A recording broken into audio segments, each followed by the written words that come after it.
Hi, welcome back to my channel, Gateway Plug, which is all about plugging us into gateways of self-healing and self-awareness. So yeah, welcome back. I am Lush. This is part 2 of my series on the book Psycho-Cybernetics by Maxwell Maltz. So Maltz teaches us how we can transform our inner reality, our self-image, and then how that process then leads to a transformed outer reality.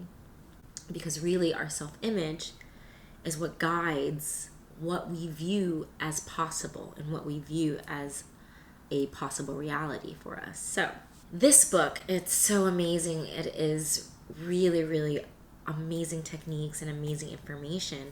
But I found it was really buried under all of these anecdotes about the people who have used these techniques to just the great esteem, and it's all well and great for them. It's like, they did well, they did this, they did that. Great, but how do I do it for myself, right? So I thought this would be great to pull out these mental techniques so that you can get right into the work of transforming your self-image and making your, what Maxwell Maltz calls your creative mechanism, work for you as a success mechanism instead of as a default or failure mechanism.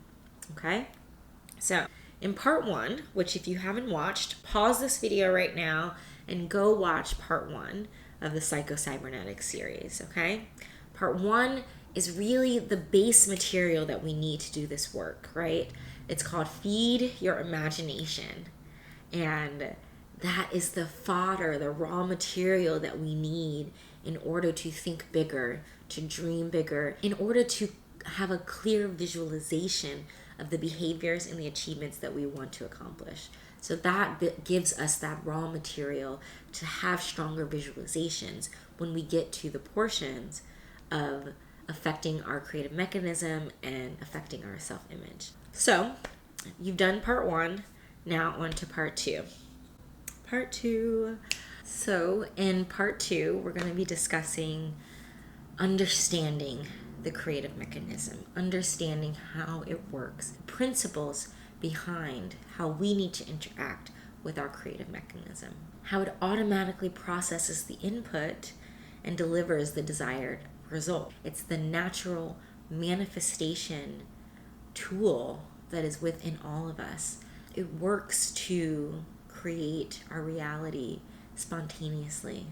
This creative mechanism can either be an automatic success mechanism, where it is spontaneously delivering you success with every action, or it can be an automatic failure mechanism, where it keeps drawing you to failure situations based on the input. So when you see the results in your life, you don't necessarily need to go all the way back to that moment where, pre age 4 or 5, some, belief got in that makes you think or attract or manifest a certain type of way.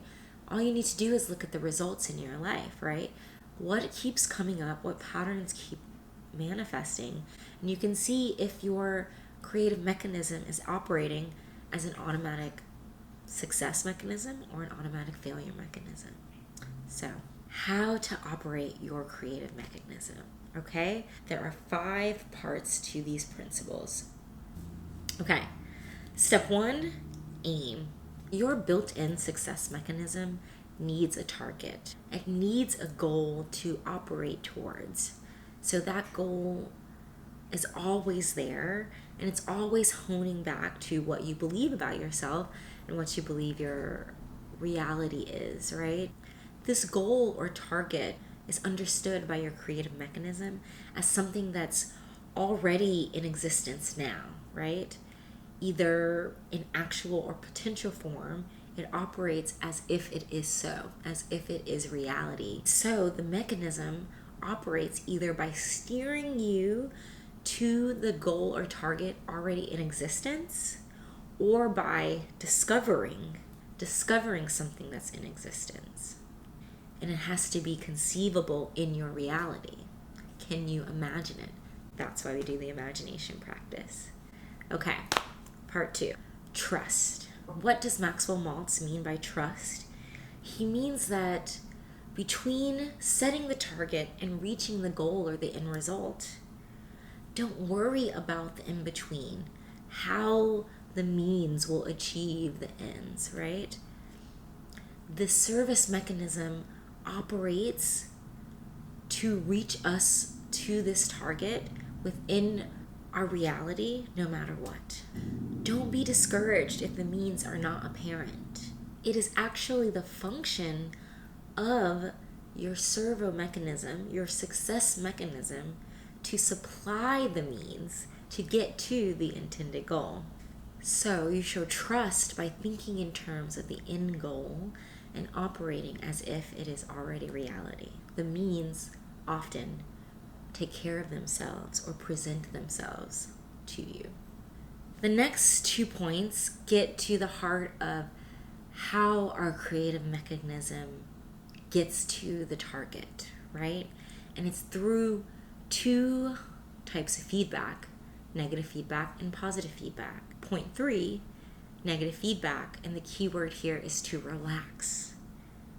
To relax through negative feedback. Relax in making mistakes and having small failures, right? Failing forward. Do not be afraid of temporary setbacks or making mistakes. All of our creative mechanisms achieve their goal through negative feedback by going forward, making a mistake, and then course correcting, making another mistake, and then getting a little closer with the course correction, another mistake, and then honing a little more. Relax. Don't be afraid of having small failures, of having mistakes as you are working towards that end result, right? Just relax and don't be so tight about it. Mistakes are part of the work and part of what the creative mechanism needs to actually be successful.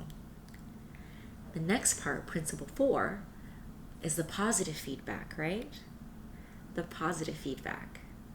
And the key word here is learn.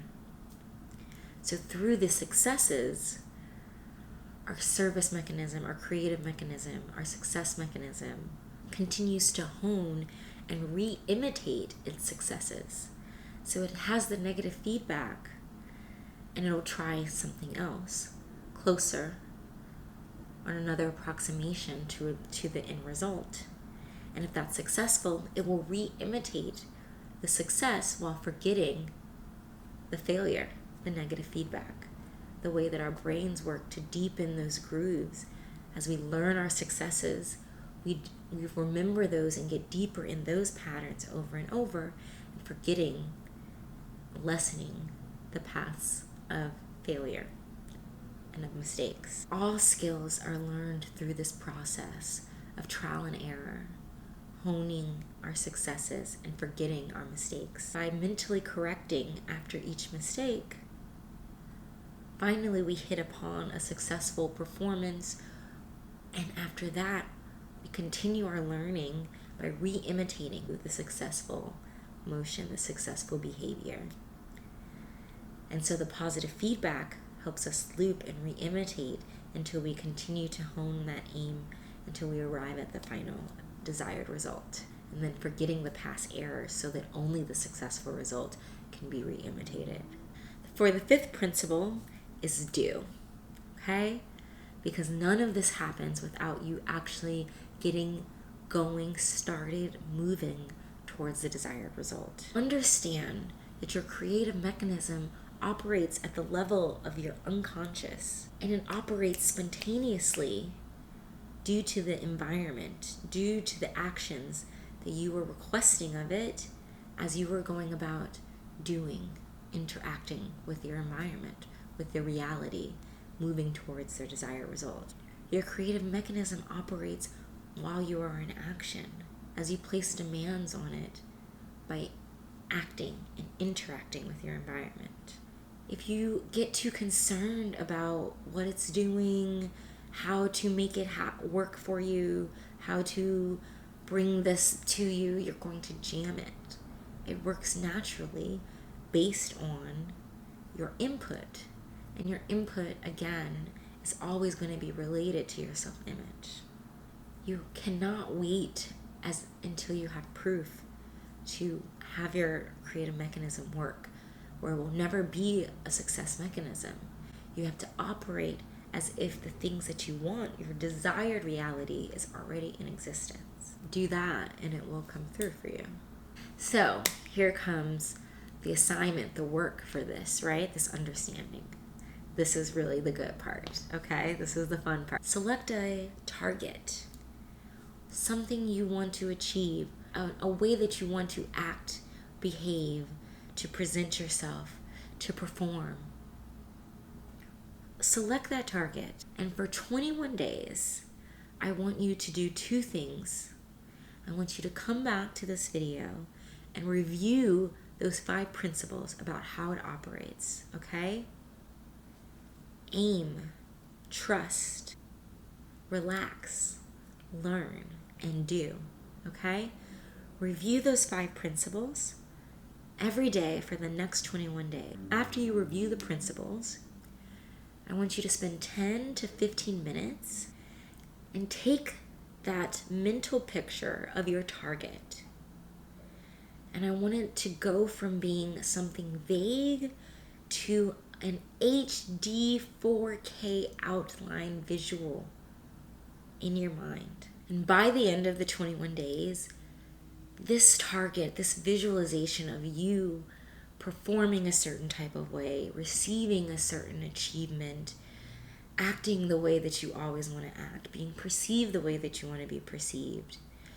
This should be able to occur in your imagination the exact same way every time by the end of the 21 days, because you have so thoroughly sketched out and colored out this target, this visual, this end result that you want. It may help to begin by writing out descriptions of this target, maybe drawing out illustrations or collecting pictures from a magazine. But regardless, stick to those 10 to 15 minute sessions where you close your eyes to the world and you open them only to your target, to your vision of what you would like to see as your desired reality, some part of that. And let's see in 21 days how much has changed. So, thank you so much for watching this video. Part 3 will be coming up very soon. So, I'll see you next time.